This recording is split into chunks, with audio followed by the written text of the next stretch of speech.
constructivism, I've always felt, was a misunderstanding of a particular issue that was perfectly valid. We construct knowledge. Okay, we've got the world around us, and we have to construct knowledge. We have to organise our mental models to fit the outside world. In other words, there's no point seeing a dog running along the street and mistaking it for something else. You have to have something in. You have to have things in your long-term memory, and you have to construct those things. We call them schemas. You have to construct those schemas in long-term memory, which allow our mental processes to accord with the outside world. That's where constructivism came from. And a lot of people, constructivists, took the view, right, well, if we've got to construct reality, which we do have to do, we ought to be teaching kids how to construct reality. And the way to teach kids how to construct reality is to get them to go through that constructive process themselves. Now, logically, it seems to make sense. Okay, we've got to construct reality. Let's teach people how to construct reality. My concern is that we don't have to teach people how to construct reality. This is something we have evolved to do over countless generations. Perhaps I should say a few words about what David Geary, evolutionary psychologist, the distinction he made. He distinguished between biologically primary knowledge, that's knowledge that we need, but that which we acquire easily, effortlessly, and in most cases without any conscious effort. We've evolved to acquire that knowledge. We don't need to be taught how to acquire that knowledge. There are lots of examples of that. Recognising faces. We don't teach kids how to recognise faces. They just acquire it, and it's an important thing to acquire. But we've evolved to do that. Learning our first language. We don't teach kids how to speak their first language. And most of us couldn't do it. If you had to teach somebody how to organise their lips and tongue and breath and voice in order to speak, you probably couldn't do it. Because in our society, we don't teach people how to do that. In no society are people taught how to do that as a first language. Kids just pick it up. They pick it up because it's a biologically primary skill. Constructing knowledge is another biologically primary skill, and it is really foolish to organise instruction in such a way to help people construct knowledge when they know how to do that anyway. They have to know how to do that, because if they can't do it, we're lost. And biologically secondary knowledge is why we invented schools and training institutions and educational institutions in general. People won't acquire biologically secondary knowledge easily and automatically. If they did, we wouldn't need schools. We invented them precisely because there were some things which cultures these days require. They didn't require in the past. Reading and writing are an example of that. They didn't require those things in the past. They require them now. And because they require them now, we have to have institutions that help people acquire that knowledge. We don't need institutions to help people acquire biologically primary knowledge. And a lot of the things that constructivists and others like them feel they're teaching students, to me they look like biologically primary information that doesn't need to be taught. Until fairly recently, it was dominant in tertiary institutions, in universities, it wasn't having all that much traction in schools. It really is difficult to teach in a constructivist fashion. Why do you say that? Because, well, it's easy to teach in a constructivist fashion, it's just the kids don't learn a great deal. If you're going to teach in a constructivist fashion, it means withholding information from students, and the more you withhold information from students, the more difficult it is, the slower it is that they learn. Now, there are consequences to that if you're using a constructivist paradigm. You're getting people to try to discover things that they could be explicitly taught literally in a few seconds in some cases, which may take them hours to discover themselves. As a consequence of that, most constructivists now talk about guided discovery instead of just having people discover things themselves. You guide them, and that helps. Helps even more if you guide them completely and simply tell them, look, this is how you do this. Now try it out yourself, see if you can do it. I would give a lot of explicit information. I tell people, look, these are the principles. Let's say it's a physics classroom. These are the principles. Here's a problem based on those principles. Here's how you would solve that problem. Now, here's another problem that's very similar to the one you've just seen. See if you can solve that. That's the way I'd run most of the class in that way. In other words, it would be problem-based, and problem-based learning is a constructivist conception. It would be problem-based, but the problems would be ones where the teacher would provide solutions. And also where there were other problems that students tried out for themselves, just to find out, have I really understood it, or do I just feel as though I've understood it?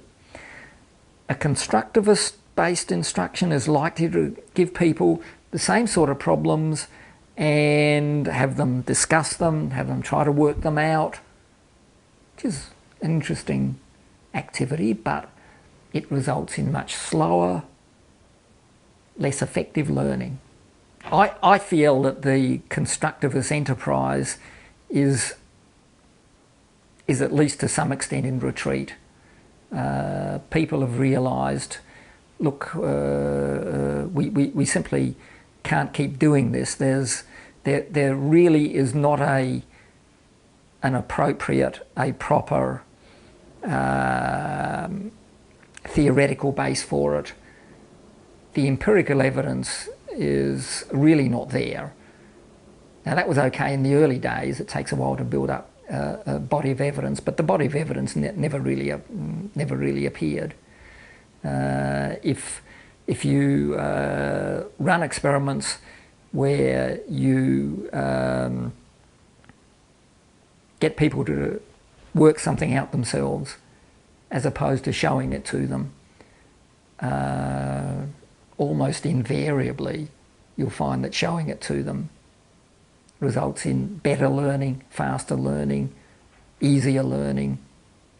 Now, constructivists would argue that it's a straw man argument set up to say that constructivist teaching automatically equates with laissez-faire, discover for themselves situation.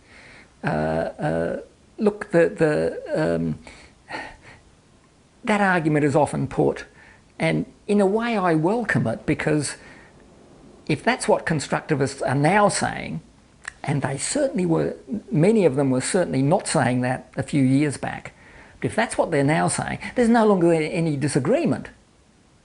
If constructivism means helping students, showing them how to do things, assisting them, we're there. There's a consensus, and that's fine. If people want to label that constructivism, that's okay. But I don't know what constructivism means under those circumstances. But the issue of whether Whether this is a straw man, yes, it may be a straw man now. It wasn't a few years ago. And there are still some people out there who explicitly say, don't assist students, don't give them information. Is there ever a time when you shouldn't give the answer? Well, I certainly shouldn't give an answer in a test. But that's serious. During the learning process? During the learning process, I doubt it. But testing is part of the learning process as well. You can show somebody how to do something, and then you can say, okay, now try to do it yourself. That's a test, in effect. It's a test which is not there to see what they know, but it's there to help them learn. And that sort of a test means you're not giving them the answer, but it lets them find out for themselves, and it possibly tells you as well, has it been learned? Is there a risk in giving too much information? If you tell too much, if you show with every example you provide a work solution, does that create a kind of passivity, a kind of, and again, this could be an emotional or, you know, the way that they expect, the expectations that you build? Yes, there is a risk, and you should never teach by giving people information and never having them test out their knowledge themselves. Why is that important? Because that strikes me as kind of constructivist in a way, if I might say. So go ahead. Right. Well, again, depending on how you define constructivism, and it's not easy to define. If you have learnt something, or if you think you've learnt something, you need to work out, have I really learnt it? Do I just think I've learnt it? You really can't be sure until you've tested yourself. You need to test yourself. Teachers need to test you. And they need to be able to tell you, look, no, you've almost got it, but look what you're doing here, that's wrong. Okay. No, I understand what you mean, and engagement is essentially motivation. Students have to be motivated. If a student is not motivated, is not engaged with the information that they need to acquire, that they need to process, nothing is going to happen. They're not going to learn. And motivation is critically important. But you can motivate students in a huge variety of ways. I don't accept that working something out for yourself is necessarily more engaging or more motivating than having somebody tell you. It can be, and there's no reason why it shouldn't be, but equally, there's no reason why the reverse shouldn't be the case. The quickest way you can disengage students in, say, a subject like mathematics where they have to solve lots of problems is give them lots of problems to solve which they can't solve.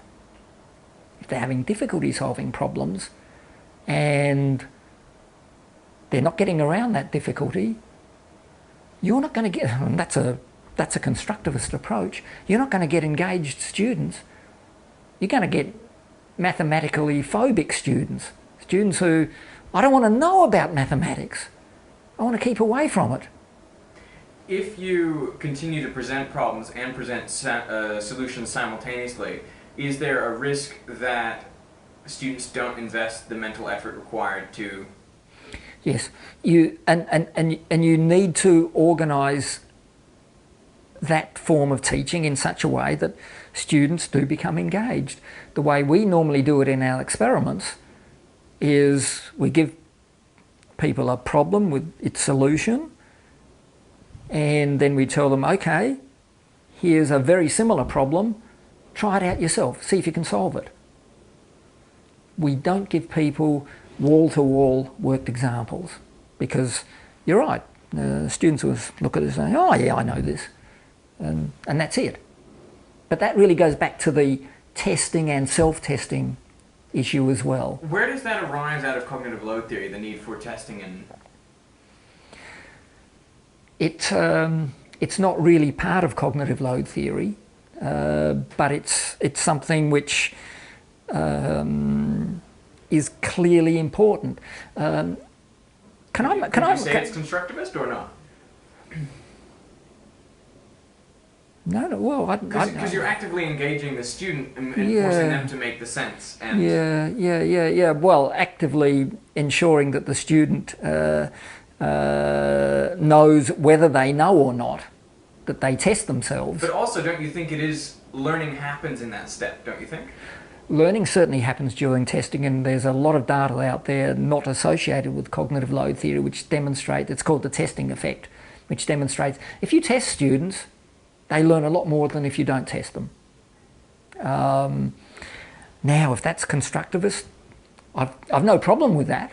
I'm more than happy with it. But it doesn't seem to sit naturally necessarily in the cognitive load camp. I'm not saying it sits unnaturally. I'm just saying constructivists are arguing for students being actively involved. Yeah. Look, can I make the point that one of the issues I've faced with cognitive load theory is that there are at least some people out there who would like to make cognitive load theory a theory of everything. It isn't. It's a theory of how we process information and how we organise instruction to facilitate learning. It has nothing to say about important motivational factors. Now, the fact that cognitive load theory doesn't talk about motivation doesn't mean that cognitive load theorists think motivation is unimportant. It's critically important, but it's not part of cognitive load theory. When people find that, yes, students need to be tested, I don't know that, I can't see how that's necessarily part of the human cognitive architecture that cognitive load theory deals with. It doesn't mean it's unimportant. It's critically important. There are a lot of things out there that cognitive load theory doesn't talk about, but there's a core set of principles that it does talk about, and the issue ultimately is, are those principles useful or are they not useful? If they're useful, then cognitive load theory is useful. If there are other principles that are important, that's fine. That's not a problem. Yeah, you're talking about thinking skills there. I have concerns about thinking skills in that when people talk about thinking skills, they almost never specify the skill that they're talking about. There's, if you ask me, what sort of thinking skills do I use? I can't point to any. They're never specified, and because they're never specified, it's almost impossible to study them. Can you teach a general thinking skill? The obvious question. Yeah, I don't believe you can. A general thinking skill, it can be learned, and it is learned, and it's biologically primary.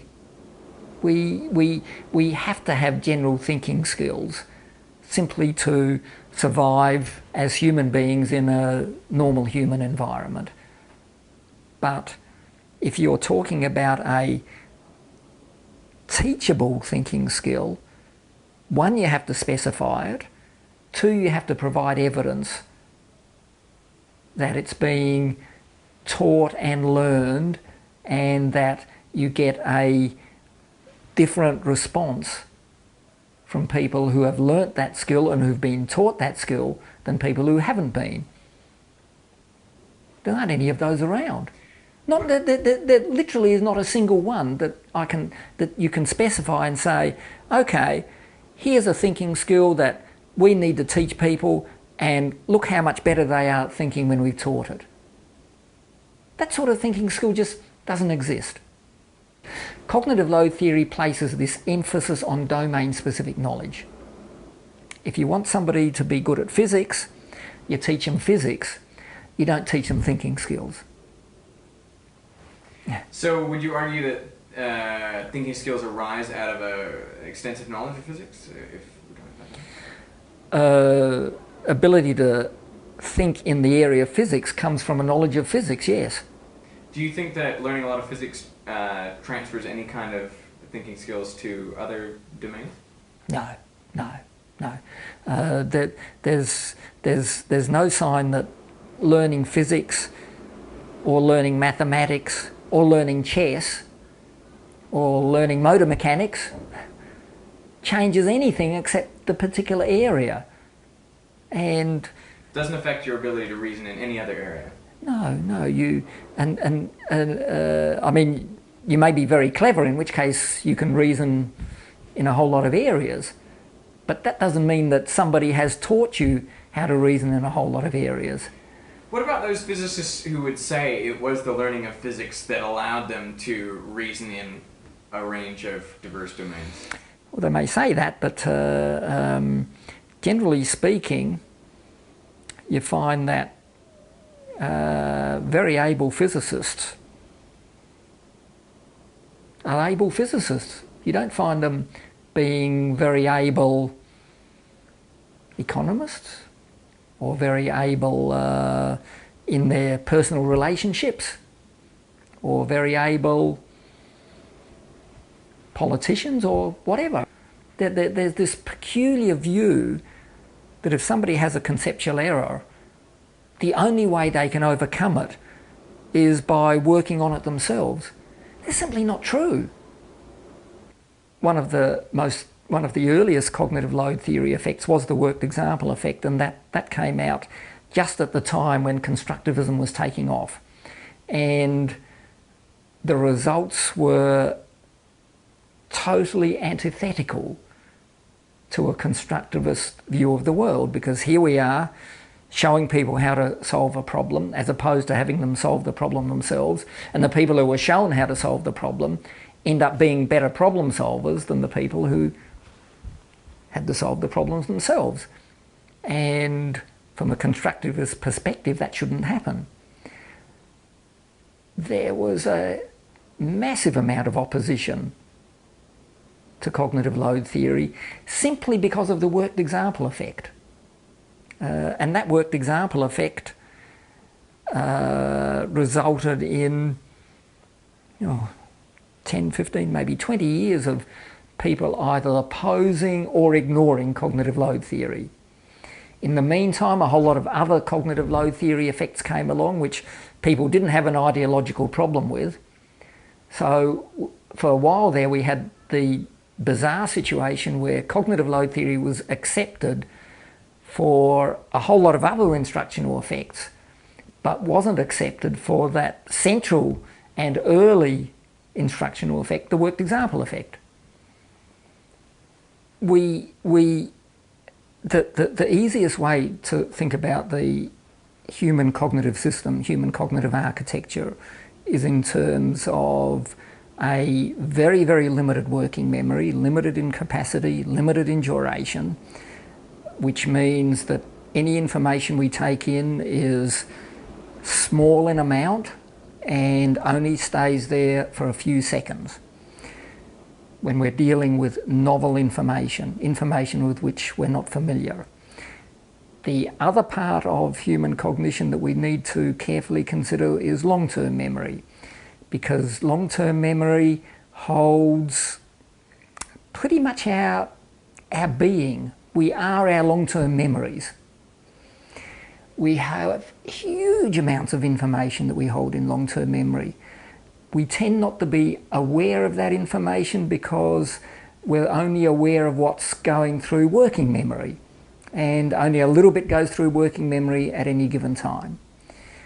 So what that means is that when you're dealing with instructional information, you need to keep in mind those limitations that we have associated with working memory. Anything you tell somebody, if it's new to them, those limitations apply. If it's more familiar, on the other hand, then long-term memory comes in. And long-term memory dramatically changes the characteristics of working memory. If you take information from long-term memory as opposed to novel information from outside, the limitations in duration, the limitations in capacity they fade away. We don't know what the limits of working memory are when it deals with information from long-term memory. So, because we're changed by information going into long-term memory, the function of instruction is to increase the amount of information, organised information, that's held in long-term memory and that can be used subsequently whenever we need it. If that information isn't in long-term memory, we're dealing with that limited working memory which allows us to do very, very little. It's a truism, I guess, to say that education changes us. Well, it changes us through what happens to long-term memory. And if we're dealing with instructional procedures which ignore long-term memory, which ignore working memory, which ignore their characteristics, we're dealing with instructional procedures that are likely to be random in their effectiveness. No, not that I'm familiar with. A lot of people will say, oh, there's a lot more to it than just long-term memory and working memory, and in a sense they're right, but at the end of the day,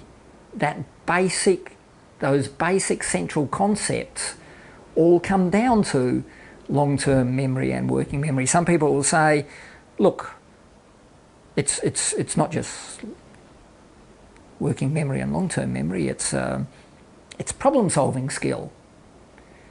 Well, if you talk about problem-solving skill, when you analyse what's meant by that, it comes down to working memory and long-term memory. If you are skillful at solving problems in a particular area, it's because you've got a huge amount of information in long-term memory in that area. If you're not skillful, it's because you don't have much information.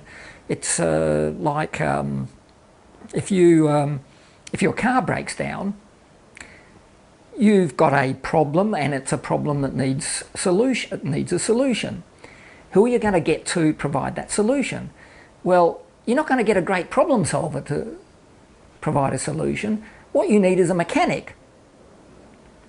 And why do you need a mechanic? Because a mechanic has a huge amount of information in long-term memory. They'll look at the situation, they'll say, oh right, the car won't start. Maybe it's a flat battery, maybe it's a starter motor, maybe it's an electrical problem, maybe it's a problem associated with the fuel going through a fuel line. They know all of that. Somebody who's not a mechanic doesn't know that. They don't know what to do, and you can teach them how to solve problems till the end of time and they still won't know what to do. What you need to do is teach them basic motor car mechanics. And the same goes for every single area. If you're good at solving problems, it's because you've got a huge amount of information in long-term memory. And that's what I mean when I say, excuse me, that's what I mean when I say long-term memory and working memory are central to everything else. It doesn't mean that the everything else is unimportant. It can be vitally important. We need it and it affects us, but it affects us by determining what goes into working memory, what goes into long-term memory. Okay. Well, cognitive load theory uses that cognitive architecture that I've just described to organise instruction.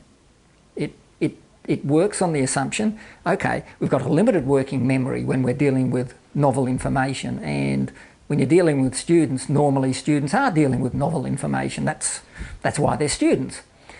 And given the limitations of working memory, you have to organise instruction in a manner that takes that into account. And you have to organise instruction in a manner that ensures that information goes into long-term memory, because without information going into long-term memory, nothing has been learned, nothing has changed, and the instruction has been pointless. Something's got to change in long-term memory. Cognitive load theory takes that cognitive architecture into account and we've devised a whole series of instructional procedures which take that into account and which, based on the experiments we do, are more effective than some of the procedures which are commonly used.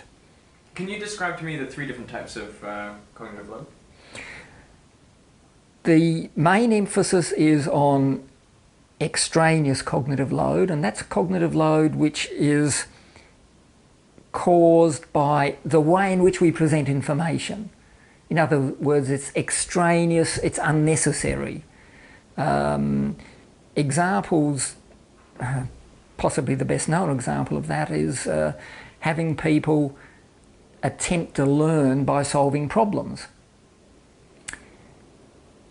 Solving problems is very, very expensive of working memory resources. It takes a lot of working memory resources, and we don't have much in the way of working memory resources. It's the way we're organised. You can acquire a lot more information, a lot more quickly, a lot more easily, usable information, organised information, by studying worked examples rather than by solving problems yourself. And there are now dozens and dozens of experiments carried out by us, carried out by people all around the world, who demonstrate what we call the worked example effect. Show people how to solve a problem, they'll learn how to solve that type of problem very easily, very quickly. Have them solve it themselves, they'll also learn how to solve the problem, but with difficulty and slowly. It's simply quicker to show somebody how to do something. And intuitively, most people can see that themselves. When you're struggling to solve a problem, it really, really helps to have somebody come along and say, oh look, all you have to do is this, this and this. All right, so that's how you do it. And this, and this may take you several hours to figure out yourself. I attach germane cognitive load closely to intrinsic cognitive load. So perhaps I should talk about intrinsic cognitive load first. Some material is inherently difficult.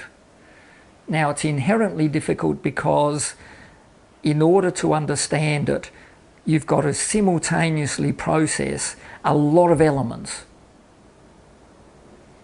The elements interact. You can't look at one element by itself. You have to look at all of the elements simultaneously. And if you've got to look at a lot of elements simultaneously, working memory becomes overwhelmed, intrinsic cognitive load is high, the material is difficult to learn. In other words, the reason why some material is difficult is because you've got to simultaneously deal with a lot of elements simultaneously. Anything that's got an equation in it provides an example of high element interactivity, because you can't understand an equation, you can't understand one part of an equation without understanding the whole equation. Everything's related to everything else in an equation. A lot of elements, a lot of element interactivity. Germane cognitive load refers to the working memory resources that are devoted to dealing with intrinsic cognitive load. Those working memory resources that are devoted to dealing with extraneous cognitive load, that's not germane to learning. What's germane to learning are the working memory resources devoted to intrinsic cognitive load. The more working memory resources you can devote to intrinsic cognitive load, the higher is germane cognitive load. So they're closely related. In effect, extraneous cognitive load and intrinsic cognitive load are the central critical sources of cognitive load. Germane cognitive load in a way is ancillary. It's the working memory resources that we deal with, that we use to deal with intrinsic cognitive load, and the more working memory resources that need to deal with extraneous cognitive load, the less is available for intrinsic cognitive load. I remember reading something by Richard Mayer where he was saying, you know, increasing germane load or having enough room for germane load, let's say, was a significant sort of... Yeah, but you increase the resources available for germane cognitive load by reducing extraneous. Is there a way to increase germane cognitive load that's not increasing, or that's not decreasing extraneous? I don't believe so. What about the contention that when you present students with a worked example that has a certain load, reading through that example, etc., and then when you ask them to take on their own in, say, a paired problem, that you are in fact increasing the germane load from the first instance? Would you agree or disagree? No, I'd agree with that, because you're increasing germane cognitive load, because in effect you're increasing intrinsic cognitive load. That's why germane cognitive load goes up. Well, but so there's an argument of there are ways to increase intrinsic, or there are ways to increase germane cognitive load. Okay, yeah, the One way of them involves, in a sense, removing a little bit of guidance. Do you see what I'm saying? Because yes, you have yes. a paired problem, but you haven't given the solution here. Yes, yes. But if you remove the guidance to the point where people are searching for the solution, that's not germane.